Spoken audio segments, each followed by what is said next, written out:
Karena Anda memarahi Ahok, karena dia memarahin anggota-anggota di Pertamina atau direksi Pertamina.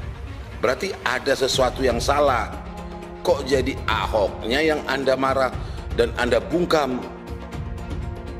Seharusnya Anda itu dukung Ahok dong. Biar kemarin tahun 2020 tanggal 15 Februari yang Anda sebutkan itu, biar terbongkar kasus kenakalan di Pertamina. Coba nggak Anda bungkam itu Ahok, kan nggak terjadi seperti ini. Masyarakat dirugikan, pengoplosan minyak di Petraniaga, ya, minyak Pertalite menjadi Pertamax. Coba dulu muncung Anda itu nggak tanggal 15 Februari tahun 2020, coba muncung Anda itu, coba dulu jangan ribut, jangan membuka Ahok. Kan nggak akan terjadi ini permasalahan oplosan ini. Ini karena muncung Anda, ya, karena muncung Anda itu terlalu sedikit berisik itu loh.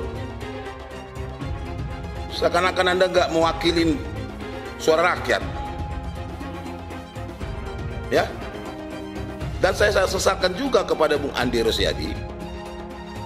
Seenaknya Anda bilang saya kembali nih Aji, menuduh orang mengkritik Anda itu buzzer buat Ahok. Dari mana Anda tahu buzzer? Hah? Jangan asal ngomong lah, ya. Bahkan Anda tadi di rapat Komisi 6 Anda berkatakan saya punya hak dong untuk menjawab,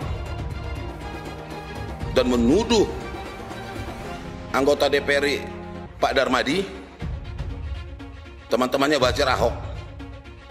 Tuh Anda lagi-lagi menuduh, nggak menunjukkan kelas Anda itu sebagai wakil rakyat. Dan saya minta itu Bapak Darmadi dari Komisi 6 itu, apakah itu Pak Darmadi dari Partai Demokrasi Indonesia Perjuangan? Saya nggak tahu Darmadi mana itu, tapi saya minta kepada Pak Darmadi itu, tolong diklarifikasi itu ngomongnya Adi Rosyadi tentang tuduhan kepada Anda berteman dengan buzzer Ahok yang menyerang Instagramnya. Itu tuduhan-tuduhan sudah tidak bermoral itu. Dan minta itu klarifikasi pertanggungjawaban kepada Adi Rosyadi. Dan kamu seenaknya ngomong, lantamnya mulutmu Adi Rosyadi mengatakan saya punya hak dong, ya, untuk memberikan hak jawab tentang atas serangan buzzer Ahok di Instagram saya. Waktu Ria Pitaloka mengatakan di saat Anda juga menyerang Ahok, Ria Pitaloka mengatakan juga panggil Ahok, dengarkan penanganan Ahok. Anda bilang tidak perlu, Anda mengatakan tidak usah. Ahok punya hak juga dong, karena Anda serang, Anda sudutkan. Ahok punya hak juga sama seperti Anda, hak untuk menjawab atas tuduhan Anda. Kenapa Anda keberatan? Kenapa Anda ketakutan? Bingung, kami rakyat Indonesia ini bingung. Anda ini sebenarnya Adi Rosyadi, ya, perwakilan rakyat atau perwakilan tanda kutip, ya, jangan-jangan Anda perwakilan mafia ini. Jangan-jangan Anda perwakilan yang pelaku-pelaku pengoplosan itu. Ya, jelas dong. Harus jelas Anda itu, integritas Anda sebagai perwakilan rakyat, anggota DPR RI harus jelas dong warna Anda itu. Jangan judulnya perwakilan rakyat, tapi narasi Anda tidak menunjukkan sikap untuk mewakili rakyat. Anda tahu nggak kasus oplosan ini apa yang terjadi? Rakyat dirugikan secara langsung, ya. Jangan seperti itu. Di saat Anda diserang, Anda meminta hak Anda. Di saat Anda menyerang Ahok, Anda tidak memberikan hak Ahok dan melarang untuk menerima Ahok. Maksudnya apa? Emang negara ini kau yang punya? Emang Republik Indonesia ini cuma kau yang punya? Dan saya minta kepada Ketua DPR RI, Ibu Puan Maharani, dan kepada Ketua Komisi 6 untuk menghadirkan Ahok, memanggilkan Ahok. Supaya jelas kasus ini. Kami masyarakat minta, panggil Ahok. Dan kepada Kejaksaan Agung, panggil Ahok supaya jelas ini kasus ini. Jangan tahunya kalian itu menyudutkan orang aja seperti Ade Rusyadi. Mulut ember. Ya, sangat kecewa kami masyarakat itu. Melihat anggota DPR seperti Ade Rusyadi seperti itu. Integritasnya, SDM-nya. Jadi saya minta kepada Bung Ade Rusyadi, waraslah, waras ya. Jadilah betul-betul mewakili rakyat. Mewakili suara rakyat.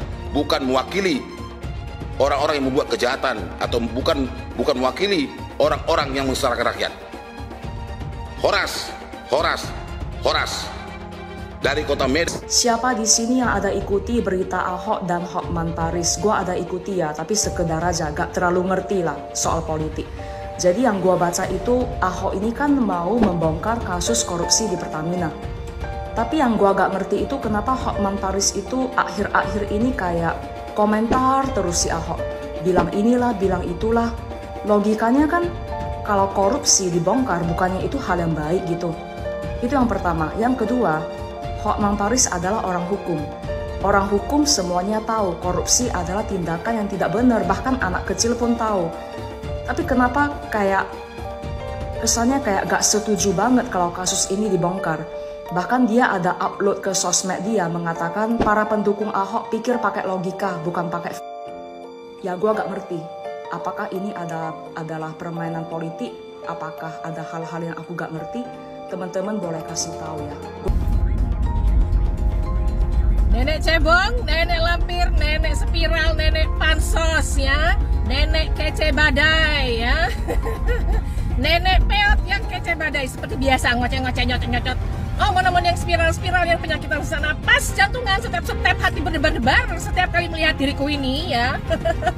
Emang gua pikirin sorry ya, cloud. Lah kacamata aku dua. Lah, yang lagi spiral di Sewakanda yang lagi spiral, pengacara kondangan yang Hello Kitty ya, si Hello Kitty ya, pengacara kondangan, tahu kan si Hello Kitty ya, yang ngakunya pengacara internasional, ternyata kelas kambing mencret. Yang sekarang sedang dipermalukan. Jadi selamat menikmati ya kemaluannya ya pengacara kondangan ya. Ingat, barang siapa yang terlalu sombong meninggikan dirinya, maka dia akan direndahkan. Sekarang nikmatilah kemaluanmu. Wes, sudah dulu tak nyata teh. Tata sambung lagi. Ya rame di medsos, saya di Instagram saya tuh diserang ribuan buzzernya Ahok. Saya lihat ternyata di TikTok rame. Pernyataan saya tanggal 15 Februari yang minta Presiden Jokowi untuk mengganti Ahok. 15 Februari 2020. Ya, saya sebagai anggota DPR Komisi 6 minta Pak Ahok diganti karena membuat kegaduhan di Pertamina. 15 Februari 2020 saya bicara Ahok diganti. Itu Ahok itu baru satu kali datang ke kilang Pertamina di Tuban, ya. Di Tuban waktu mendampingi Presiden Jokowi datang ke Pertamina. Belum pernah ke kilang-kilang lain. Dan 15 September 2020 itu ya, Ahok itu belum pernah ke unit hulu. Belum pernah kan? Ke unit hulu belum. Jadi dia hanya banyak omon-omon. Padahal Ahok itu menikmati loh penghasilan puluhan miliar jadi komut Pertamina. Apa tanggapan lu Hotman ribut soal Ahok? Oke, gua nggak mau masuk ke wilayah personal karena Hotman itu teman ngopi di Kopi Joni dan Ahok itu adalah politisi panutan gue. Susah nyari orang seperti itu di Indonesia. Jadi kedua-duanya ini gua sangat menghormati. Oke, kita masuk ke substansi. Ahok menantang membuka semua apabila dia dipanggil kejaksaan. Harusnya fokus lu itu ya ke kejaksaan. Lu push itu kejaksaan, bukan ke Ahok. Karena kalau lu sasar Ahok, logikanya lu pro sama perilaku korup. Atau jangan-jangan klien lu terganggu karena Ahok menantang itu. Sesimpel itu logikanya. Kenapa Ahok nggak ribut waktu jadi komisaris bla bla bla bla bla bla bla. Dulu dia pernah ribut, disuruh diam sama orang DPR, di-tweet lagi. Harusnya itu yang lu pertanyakan. Kok ada DPR, Dewan Perwakilan Rakyat, suruh diam, padahal orang mau buka semua busuk-busuk di dalam itu. Apa emang Indonesia ini dikuasai nama koruptor? Kan logikanya jadi kebalik-balik.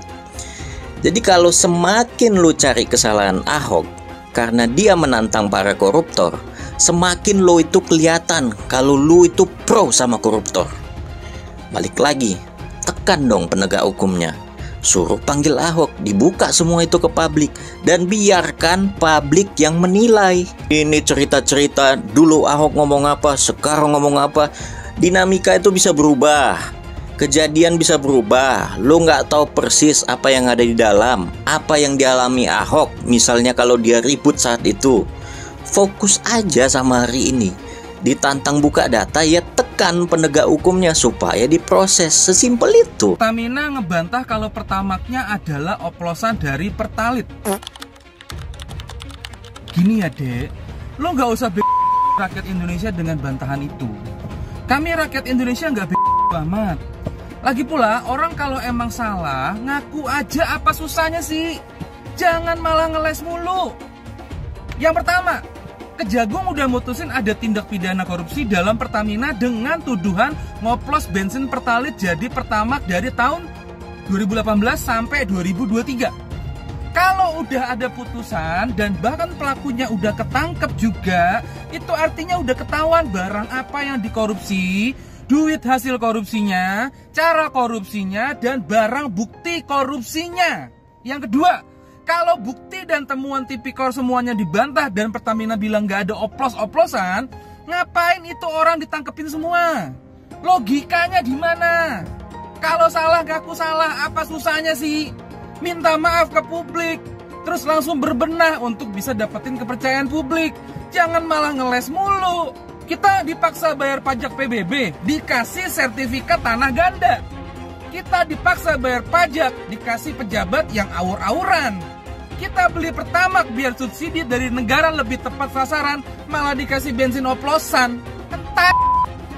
Apa lo? Atas kejahatan Pertamina, masyarakat wajib minta ganti rugi. Jaksa Agung telah merilis bahwa keuntungan pribadi mereka dari direktur Pertamina dan para bajingan-bajingan itu sebesar 193 triliun dalam setahun, sementara mereka melakukannya dalam jangka waktu 5 tahun. Kalau dijumlah, keuntungan mereka pribadi sebesar 965 triliun, hampir mencapai 1/4 dari anggaran APBN 2025. Tahu nggak kalian, gaji direktur Pertamina yang bajingan itu, yang memperdaya masyarakat itu, gajinya 1,5 miliar. Apakah gaji sebesar itu belum cukup untuk mengenyangkan perutnya, untuk mengenyangkan perut keluarga-keluarganya itu? Oleh karena itu, masyarakat wajib menuntut. Yang pertama, hilangkan sistem barcode. Yang kedua, turunkan harga Pertamax dan Pertalite dalam dekade tertentu, dalam jangka waktu tertentu. Karena kalian telah memperdaya masyarakat, mengobjek masyarakat, merugikan masyarakat. Semoga Pak Prabowo sebagai Panglima tertinggi dan juga Bapak Kapolri dan Bapak Jaksa Agung segera menyelesaikan persoalan masyarakat ini. Hukum seberat-beratnya para bajingan-bajingan Pertamina itu, karena telah merugikan harkat dan martabat masyarakat Indonesia. Semoga video ini bermanfaat.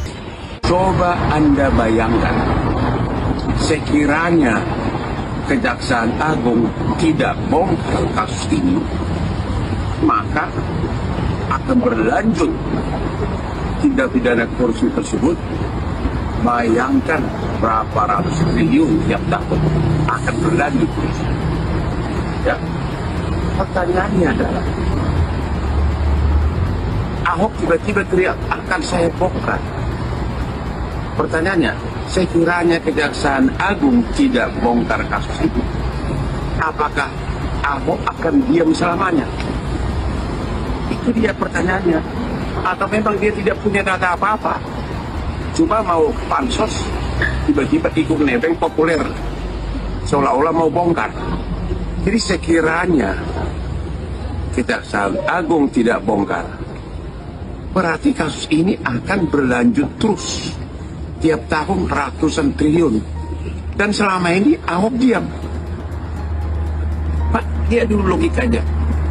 Kalau you pakai logika, maka memang ada keanehan besar dalam sikap Ahok ini. Intinya dia bilang, saya akan bongkar. Wah, berarti dia tahu sesuatu. Kalau benar dia tahu sesuatu, dan kalau Kejaksaan Agung tidak membongkar, berarti korupsi akan berlangsung terus. Itu makanya saya mengatakan sangat di luar nalar kalau Ahok tiba-tiba mengatakan akan saya bongkar. Padahal itu tindak pidana korupsi terjadi pada periode dia dan tugasnya sebagai pengawas. Ya, di situ kata kunci akan saya bongkar. Oh, sekarang kalau Jaksa Agung tidak bongkar berarti akan berlanjut terus. Di mana tanggung jawabmu, Ahok? Saya sebagai pengacara 40 tahun nggak terima logikanya dikit pun. Biar para pendukung Ahok pakai otak, analisa dulu. Jangan pakai pantakmu kalau mikir. Lagi yang ini. Setidaknya kamu harus mengatakan minta maaf kepada publik. Terlepas dari Ini salah satu triknya pengacara. Yang penting minta maaf aja dulu. Kalau udah minta maaf, udah kelar ceritanya. Mau gimana pun ceritanya akan dianggap bersalah. Udahlah bang, kalau yang bobrok kita harus jelasin sama masyarakat emang begitu adanya. Atau kalau emang lu gak mau ikut ribet, udah lu diem selesai cerita. Tapi kalau emang lu pengen bersuara buat negara lo, buat merah putih, bukan buat siapapun yang ada di belakang lo, tapi buat masyarakat, lo harus bersuara yang tidak memihak kepada siapapun. Ngomongin bang yang bener, apa adanya. Kalau pemerintah sekarang mau membereskan soal Pertamina, membereskan soal pengadaan, taruh di IK katalog RKPP. Kalau Anda tidak kasih, semua orang akan curiga Anda sedang mau ganti pemain. Kalau ini berlalu seperti ini hanya ganti pemain. Kita tahu dong. Mau kasus PT Timah, mau siapa, kalau masih sama kejadiannya, Anda ganti pemain. Makanya kenapa semua takut menjadi dirut? Kan itu yang maunya orang gitu loh. Pejabat Republik ini kalau mau beres, naikin gaji. Pembuktian terbalik. Kalau kekayaan kamu itu tidak bisa buktikan dengan pajak yang Anda bayar, sita buat negara. Terakhir Pak. Tapi butuh PP dong. Ya. Pertanyaan saya, berani nggak SBY dan Jokowi keluarkan PP-nya? Termasuk Pak Prabowo, keluarkan PP-nya aja. Oke. Supaya membandingkan beres negeri ini kok. Pak, terakhir Pak. Korupsi beres. 1 berhasil, week 2 berhasil, tunggu tanahmu selanjutnya. Tunggu tanahmu selanjutnya menjadi korban. Tunggu tanahmu jadi korban selanjutnya. Mau? Tunggu saja. Tunggu tanggal main. Tunggu tanggal. Yang disebut PSN itu Jokowi. Saya sebut Jokowi bukan pemerintah ya. Jokowi waktu itu kebetulan sebagai presiden, sebagai penguasa. Ya, dia beri ke perusahaan Aguan karena Aguan menyelamatkan mukanya di IKN. Ya, karena Aguan, karena IKN itu tidak ada investor yang sudah disampaikan Jokowi itu seolah-olah investor yang di IKN itu banyak, padahal nggak ada. Nah, untuk nutup malunya Jokowi, Aguan bikin hotel di situ. Yang bikin pada laut ya 30,16 km sampai hari ini tidak pernah disenggol oleh polisi. Jangan-jangan polisi takut mengusut kasus pagar laut karena petinggi polri sudah dituas oleh Aguan dan Antoni Salim. Allah. Kok gak ada satupun yang ditersangkakan Pak Polisi? Takut Pak Polisi? Laut itu milik kita yang ngelola negara. Mau diambil Aguan dan Antoni Salim? Kurang ajar. Jangan sampai hari ini NKRI sampai ke anak cucu kita sudah menjadi NKRA, Negara Kesatuan Republik Aguan, Negara Kesatuan Republik Antoni Salim. Kenapa? Karena kedaulatan tanah laut kita sudah dikendalikan oleh oligarki Aguan dan Antoni Salim. Tapi kok harus TNI AL yang nyabut? Ini negara, apakah sudah kalah dengan Aguan? di bawah kendali oleh kaki Aguan dan Antoni Saleh. Takbir. Seluruh rakyat untuk bersatu melawan kezaliman Aguan dan Antoni Saleh. Takbir. Seluruh rakyat bersatu melawan kezaliman Jokowi dan Erlangga Hartarto. Takbir. Seluruh rakyat bersatu untuk menggulung kezaliman demi menyelamatkan Indonesia dan generasi kita selanjutnya. Takbir. Kacau tidak? Saya mau tanya, pagar 30 km itu pendek apa panjang? Pendek apa panjang? Sekarang saya mau tanya, di pinggir laut kita ada petugas kita tidak? Ada tidak? Pengawas laut ada tidak? Apa iya mereka nggak tahu? Dia mau bodohin rakyat. Ditanya, ini bagaimana Pak? 30 km. Menteri ditanya, nggak tahu. Ngapain lu jadi menteri? Digaji mahal nggak tahu. Kacau tidak? Kacau tidak? Bukan nggak tahu, udah pada terima sogokan. Nah, dia terima sogokan, dia nggak sangka kalau rakyat marah. Pinggir laut itu milik negara, bukan milik pribadi. Nggak boleh, saudara, orang main pagar laut. Sombongnya, sekarang begitu udah rame, apa dia bilang? Enggak, itu swadaya masyarakat. Mereka mau bikin di situ Pantai Indah Kapuk 2 katanya. Mau dibikin di di Tangerang gitu kan. Saya nggak tahu ada sangkutan atau enggak sama pagar laut, wallahu a'lam. Yang saya tahu mereka mau bikin PIK 2 di situ. Kalau mereka mau bikin PIK 2 di situ, berarti masyarakat digeser nggak? Kegeser nggak? Yang ada di PIK rata-rata orang kaya apa orang miskin yang tinggal? Orang kaya apa orang miskin? Orang kaya, mereka bikin rumah besar-besar, nanti mereka taruh mereka punya speedboat, nanti mereka ini punya laut. Udah kayak mereka yang punya laut, nanti mereka pergi ke sana, itu laut kayak punya mereka nanti. Akhirnya masyarakat asli pribumi akan tergeser dari tanah kelahirannya sendiri, saudara. Ada pula yang dengan penuh semangat menjadikan kasus Aguan sebagai contoh kejahatan Tionghoa. Tulis Rizal, dengan memperalat penguasa politik, penjahat etnis Cina itu menggusur dan mengusir, menjajah, menjelajah, memaksa, dan membuat derita. Menurutnya lagi, PIK 2 Aguan adalah gambaran dari arogansi dan keserakahan etnis Cina. Ia hendak membuat negara dalam negara, tulis Rizal. Rakyat ditipu dan dibodohi seolah-olah akan disejahterakan, padahal yang sejahtera hanya segelintir pejabat dan aparat serta jaringan mafianya saja tampaknya.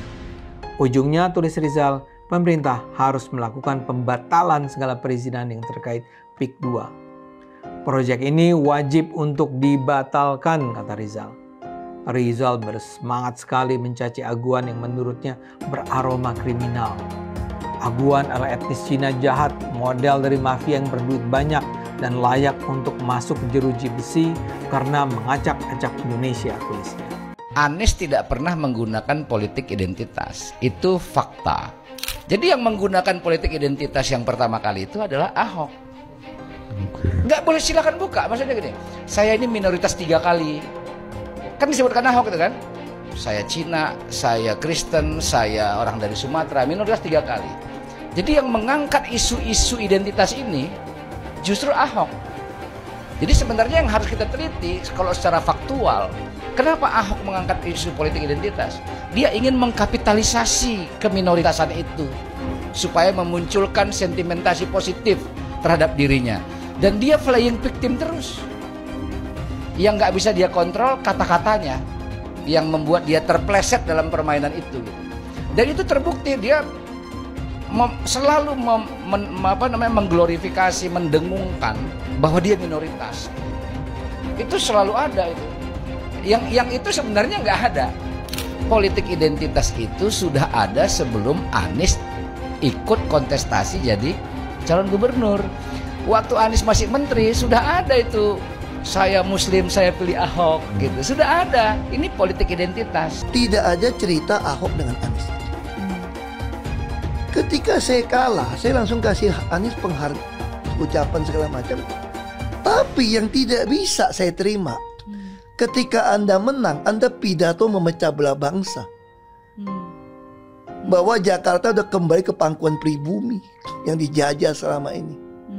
Itu teksnya di mana-mana. Itu sangat memecah belah bangsa. Saya ini asli Indonesia sesuai undang-undang loh. Apa karena saya namanya Ahok? Itu yang tidak betul seorang Anies lakukan. Bagi saya Anies sangat tidak negarawan. Anda udah menang, yes okay gitu loh. Saya juga tidak bawa ke MA, nggak bawa ke MK. Waktu Anda ulang tahun DKI saya juga datang. Tapi kenapa Anda mesti pidato seperti itu? Apakah kasus korupsinya ada indikasinya kuat? Laporan BPK. Laporan BPK itu menyimpulkan Formula E tidak boleh dibiayai oleh APBN maupun APBD. Firm itu ya? Firm, karena menurut undang-undang yang boleh dibiayai oleh APBN, APBD itu undang-undang olahraga tertentu yang disukai rakyat secara masif. Nah, lalu disebut yang masif itu apa? Sepak bola, voli, bulu tangkis, sirkuit itu tidak ada. Nah, lalu BPK minta ini supaya didalami, ada indikasi tidak benar. Nah, setiap ini mau didalami, ribut. Katanya mau menjegal Anies gitu. Sehingga sekarang ya kalau pertimbangan politisnya begitu, saya bilang silakan aja KPK. Tapi kalau Anda tanya ke saya, bukan bahkan saya ya, KPK itu bukan bahan. Kalau Anda tanya ke saya, Anda pedulikan itu tegakkan. Yang tersangka setelah Pilpres ini namanya Anies Baswedan. Mas Anies. Mas Anies, masa sih angin kok sampai nggak punya KTP lo ya? Angin keluar, angin masuk, angin keluar, masuk angin dodo ya, angin puting beliung, wes angin-anginan itu kok semua bisanya nggak punya KTP itu lo ya. Angin dari Jakarta ke Lampung ke Sumatera ke Jawa itu ya, kok bisanya liar begitu. Sama seperti air hujan ya, air hujan itu yang banjir itu bukan banjir ya, itu air parkir ya, air yang parkir Mas Anies. Mau punya pemimpin yang seperti itu ya, mau punya pemimpin yang seperti itu, dikiranya rakyat ini bodoh semua kali ya. Air hujan jatuh ke bumi, nggak boleh masuk gorong-gorong. Yang banjir itu bukan banjir, itu parkir. Mas Anies. Mas Anies pernah jadi gubernur 5 tahun di DKI. DKI menerima indeks polusi tertinggi di dunia.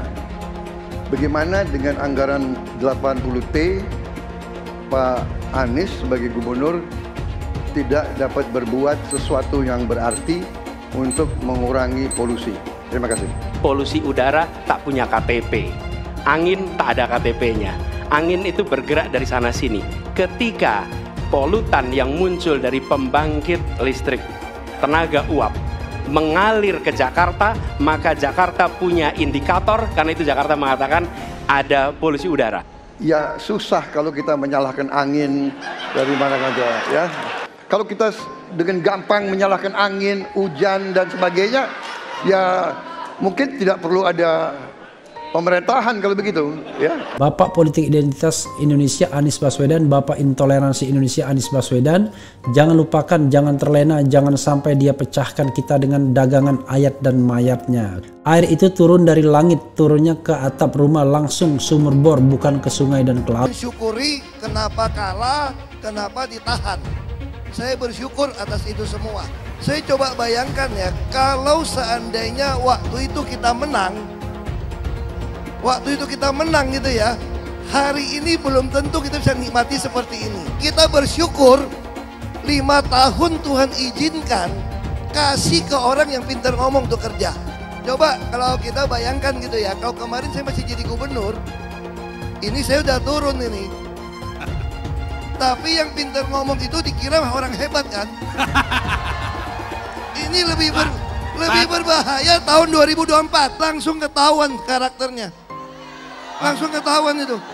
Di saya juga ada kutipan Pak di kamar saya Pak. Tulisannya, Jakarta telah mengambil keputusan yang fatal. Dan ini aneh, betul-betul aneh. Ini bukan kampanye, tapi saya sampaikan sini.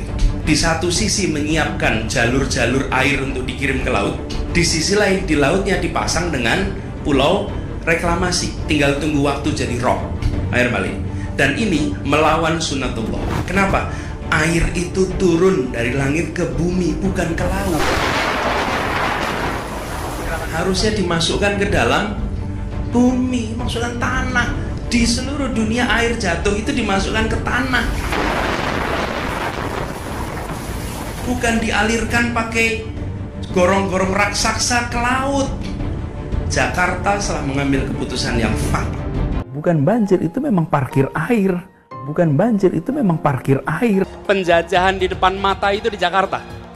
Di tempat lain penjajahan mungkin terasa jauh, tapi di Jakarta, bagi orang Jakarta, yang namanya kolonialisme itu di depan mata, dirasakan sehari-hari. Dulu kita semua pribumi ditindas dan dikalahkan. Kini telah merdeka, kini saatnya kita menjadi tuan rumah di negeri sendiri. Hai semua, nama saya Jonas Leong. Saya adalah investor saham, forex, dan juga kripto. Channel ini banyak membahas tentang berita terkini, edukasi finansial, investasi, dan lainnya. Jangan lupa subscribe channel ini kalau kamu suka dengan konten yang serupa. Follow juga sosial media lainnya yang saya taruh di kolom deskripsi. Di sana kalian akan mendapatkan konten yang berbeda. Saya juga punya Telegram channel yang isinya berfokus kepada trading dan juga investasi. Itu Telegramnya gratis. Oke, kita lanjut ke videonya. Sebagian besar penonton di video ini setelah menonton video di awal mungkin bertanya, apakah kejadian seperti krisis 98 akan terulang? Belum lagi keadaan global yang tidak menentu. Lalu apa yang bisa kita lakukan untuk selamat dari krisis yang mungkin akan datang dalam waktu dekat? Jawabannya adalah investasi. Kebanyakan dari kalian yang nonton, kalau investasi pikirannya pasti hanya properti. Akan tetapi ketika terjadi krisis 98, apa yang terjadi dengan rupiah ketika hyperinflasi? Dan juga apa yang terjadi dengan harga properti? Harga dolar naik dari Rp2.500 terbang ke Rp15.000. Otomatis utang yang kita harus bayarkan naik 6 kali lipat. Banyak sekali bisnis yang bangkrut. Kebakaran terjadi di mana-mana. Hingga rumah pun bagaikan tidak ada harganya. Mau dijual pun tidak ada yang mau beli. Saya tidak mengatakan ini akan terjadi lagi. Tapi kemungkinan terjadi seperti Mei 98 tetaplah ada. Negara gede seperti Argentina, Venezuela, dan Turki baru-baru saja mengalami hyperinflasi. Apalagi setiap hari ketemu ada saja konten yang berbau sara kepada orang Tionghoa yang ada di Indonesia. Entah itu di Instagram, ataupun di YouTube, ataupun sosial media lainnya. Kita bisa melihat di tahun 2017, saat Pilgub Jakarta, hampir terjadi kerusuhan seperti tahun 98 karena Ahok dituduh menodai agama. Ahok pun harus dipenjara untuk menenangkan masyarakat yang dengan gampangnya dihasut untuk membenci Tionghoa dan tidak memilih pemimpin yang beda agama. Pada akhirnya, Anies jadi gubernur dengan bantuan ormas terlarang seperti FPI. Dan sampai saat ini, dia dijuluki sebagai bapak politik identitas. Kejadian itu pun berlanjut hingga saat ini. Masifnya pemberitaan sara terhadap Tionghoa beredar di media-media yang gak jelas. Penontonnya setiap hari dihasut untuk menggulingkan pemerintahan karena tuduhan Indonesia dikuasai oleh Taipan atau Sunda Naga, yang ujung-ujungnya menyalahkan Tionghoa lagi. Kita bisa melihat kejadian di PIK 2, di mana ormas terlarang seperti FPI dan HTI terus menghasut masyarakat untuk membenci Tionghoa. Saya tidak bisa membayangkan jika kejadian seperti Mei 98 terulang kembali. Setiap musibah yang selalu disalahkan adalah keturunan Tionghoa. Setidaknya di video ini saya akan membagikan strategi saya yang udah saya terapin jika kejadian seperti tahun 98 terulang kembali. Tujuan dari strategi ini supaya kita setidaknya bisa selamat dari masalah finansial ketika musibah ini terjadi. Strateginya adalah investasi di aset yang berbeda-beda, bukan di satu jenis aset saja. Misalnya hanya di properti. Kalian bisa mulai belajar berinvestasi di aset yang berbeda seperti Bitcoin, emas, dolar, bahkan saham global atau saham Amerika. Ini adalah cara yang bagus untuk mengurangi risiko tergantung kepada satu jenis aset. Bukan gak nasionalis kalau mau invest di aset-aset yang saya sebutkan tadi. Tapi memang peluang yang kita dapatkan dan potensinya memang jauh lebih bagus dibandingkan kita membeli properti, apalagi deposito. Pertama, jenis aset seperti emas. Setidaknya kita bisa terlindung dari efek hyperinflasi yang terjadi. Selain itu, kalian juga harus belajar bagaimana mendapatkan penghasilan dari emas. Kedua adalah belajar investasi aset global seperti saham Amerika atau saham global. Ketika terjadi krisis, yang paling berdampak adalah saham-saham Indonesia. Karena semua utang perusahaan dalam bentuk dolar akan terkena dampaknya. Deposito, reksadana, dan juga properti akan terkena imbasnya. Poin yang ketiga adalah belajar mengenal berinvestasi di Bitcoin. Alasan kenapa saya suka banget dengan kripto, karena saya bisa pergi ke negara manapun di dunia ini. Misalnya saya pergi ke Singapura, saya tinggal jual saja kripto saya di negara itu. Saya menganggap Bitcoin itu sebagai aset properti digital yang bisa saya bawa kemanapun dan jual kapanpun secara instan. Kalau misalnya saya butuh uang, detik ini pun bisa saya jual dan tidak perlu menunggu berbulan-bulan. Itulah strategi saya jika kejadian 98 terulang kembali, untuk kita bisa selamat dari masalah finansial. Kamu bisa cek link di kolom deskripsi untuk memulai investasi. Dan saya juga sudah sediakan video playlist supaya membantu kalian paham tentang investasi. Semoga video kali ini membantu kalian untuk selamat dari masalah finansial ketika musibah ini terjadi kembali. Semoga Indonesia selalu damai dan sampai jumpa di video selanjutnya.